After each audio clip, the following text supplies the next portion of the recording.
সোহমস কিচেনে আপনাদের স্বাগত জানাই। আমি এক্সপেক্ট করছি আপনারা ভালো আছেন, আমরাও ভালো আছি। আমি এখন আপনাদের বলছি ভুট্টা পোড়া কিভাবে রান্না করে।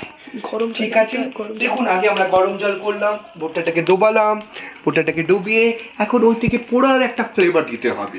আমি তো ছোটবেলা থেকে উনুনে রান্না করতাম, এখন আমরা গ্যাস হয়ে গেছে, তো আমরা এখন গ্যাসে রান্না করছি।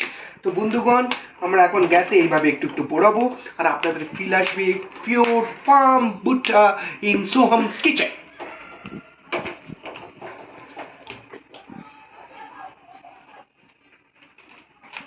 এইভাবে একটু উল্টে নিতে হবে, তাহলে একটু পোড়া ফ্লেভারটা আসবে ওটার সাথে। দেখতে পাচ্ছেন এই জায়গাগুলো একটু কালো কালো হয়ে গেছে।